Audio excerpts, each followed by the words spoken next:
அனைவருக்கும் வணக்கம். Iran Israel போர் சம்பந்தமாக இலங்கை அரசாங்கத்தின் நிலைப்பாடு பார்ப்போம்.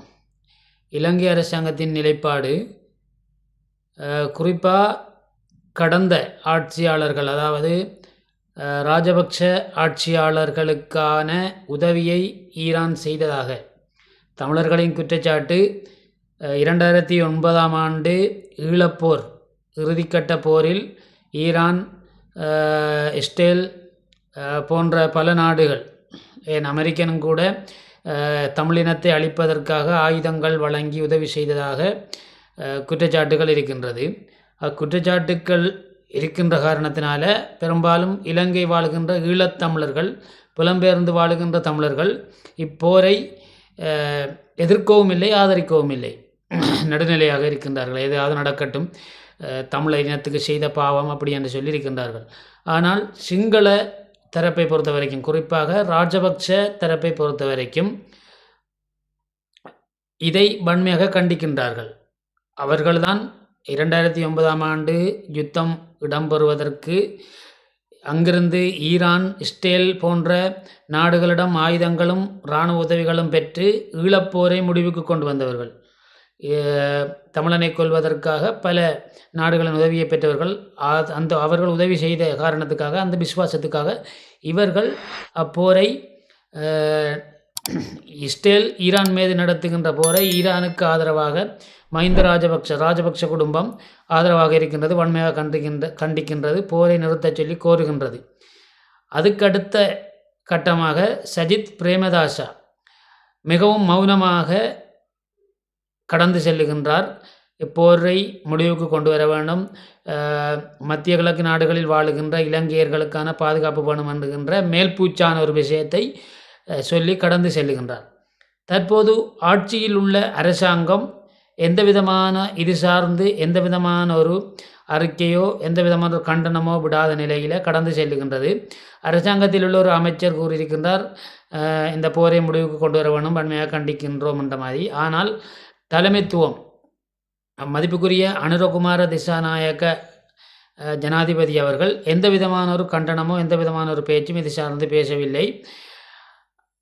இதை தாண்டி தமிழ் தரப்புகளை பார்க்க போனால் முன்னாள் பாராளுமன்ற உறுப்பினர் மதிப்புக்குரிய அரியநேந்திரம் ஐயா அவர்கள் என்ன சொல்லுகிறார் என்றால்,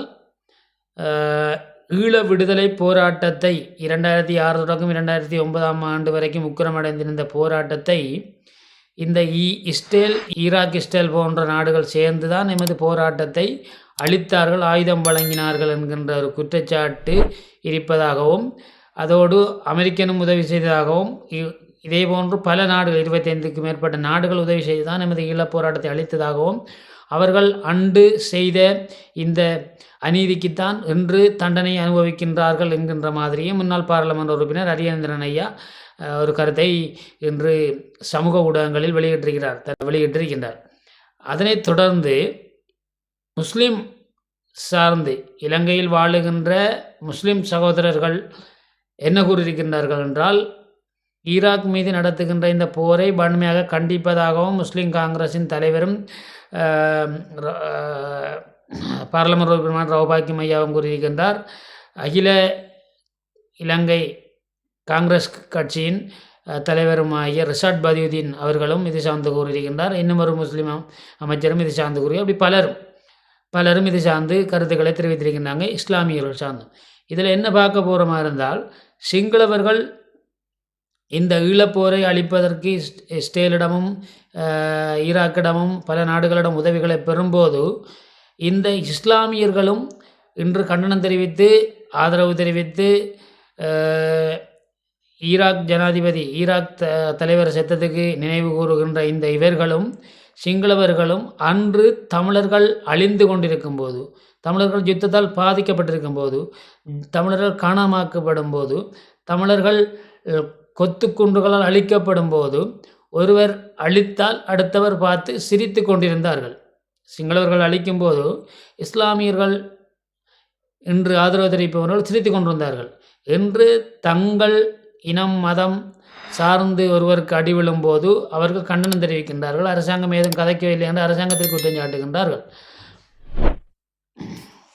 அப்போது தமிழர்களின் கேள்வி என்னென்னா, உங்களுக்கு வந்த ரத்தம் மற்றவருக்கு வந்த தக்காளி சட்னின்ற மாதிரி தான் கேள்வி.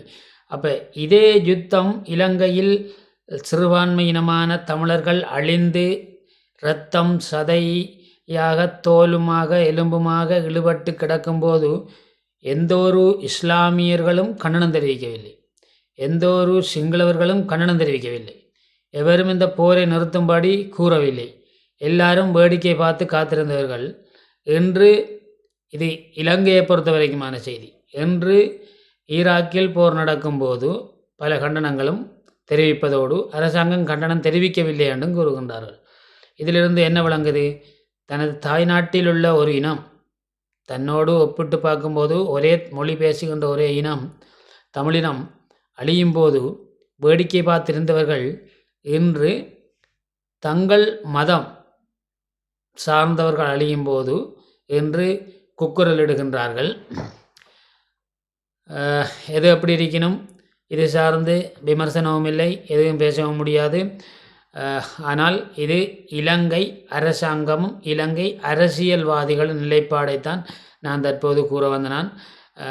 இப்படித்தான் இன்றைய நிலைமை. இன்றைக்கு 3ஆம் தேதி வரைக்கும் இலங்கை அரசாங்கம், 3-4ஆம் தேதி வரைக்கும் இலங்கையின் அரசியல்வாதிகளின் நிலைப்பாடு, கண்டனங்களும் இதுகளும் இப்படி தமிழ் தரப்பு ஒரு பகுதியில் நிற்கின்றது. அதைவிட காணாமலாக்கப்பட்டோர் சங்கம் பல வருட காலமாக போராட்டத்தில் ஈடுபட்டு கொண்டிருக்கிறார்கள். அந்த காணாமலாக்கப்பட்டோர் சங்கம், அதாவது தன் பிள்ளைகளை துளைத்துவிட்டு வீதியில் நின்று போராடுகின்றவர்கள் கூறுகின்றார்கள், இந்த இஸ்ரேல் போர் நடக்கட்டும், அழியட்டும், எம் இனத்துக்கு செய்த துரோகத்துக்கு இவர்கள் தண்டனை அனுபவிக்கின்றார்கள் என்ற மாதிரி இது அவர்கள் இதுக்கு, அதாவது இந்த போர் நடக்கட்டும் நல்லம் என்ற மாதிரி அவர்கள் கூறுகின்றார்கள். அதாவது ஒட்டுமொத்த தமிழ் சமூகம் கூறுகின்றது, இந்த போர் நடக்கட்டும், அவர்கள் செய்த அன்று செய்த கொடுமைக்கு இன்று இறைவன் தண்டனை கொடுத்திருக்கிறான். தமிழ் சமூகமும் தமிழ் பேசுகின்ற தமிழ் சமூகமும் தமிழ் பேசுகின்ற இஸ்லாமிய சமூகமும் பேசுகின்றது என்னவென்றால், இந்த போரை கண்டிக்கின்றது இஸ்லாமியர்கள், தமிழர்கள் இதை ஆதரிக்கின்றார்கள். சிங்களவர்கள் ஒரு சிலர் இரண்டாக பிரிந்து மஹிந்த ராஜபக்ச குடும்பம் அவர்கள் தான் இந்த இலங்கையில் நடைபெற்ற போரை அளிப்பதற்காக உதவி செய்தவர்கள். அதனால் அவர்கள் இதுக்கு கண்டனம் தெரிவிக்கின்றார்கள். அதைத் தொடர்ந்து தற்போதுள்ள ஆட்சியாளர்கள் எந்த விதமான செயல்பாட்டிலும் எந்த விதமான ஒரு எதிர்ப்பு, எந்த ஆதரவு தெரிவிக்காமல் மௌனம் காத்து கொண்டிருக்கின்றார்கள். எது எப்படியோ நடக்கின்றது, நடக்க வேண்டும். எல்லாம் மனிதர்கள் என்ற வகையில் இந்த போராட்டம் மிக விரைவிலே ஒரு முடிவு கொண்டு வர வேண்டும். இப்படி இந்த ஈரான் இஸ்ரேல் போராட்டம் காரணமாக எமக்கு மத்திய கிழக்கு நாடு வாழுகின்ற எமக்கு தொழில் இல்லாமல், நாட்டுக்கும் போக முடியாமல், தொழிலும் இல்லாமல் என்று ஒரு இக்கட்டான நிலையில் இருக்கின்றோம். அதைகளை எல்லாம் இறைவன் கருத்தில் கொண்டு இந்த போரை மிக விரைவில் முடித்து ஒரு நல்ல நிலைமைக்கு வர வேண்டும் என இறைவனை பிரார்த்தித்து கொண்டு விடைபெறுகிறேன். நன்றி, வணக்கம்.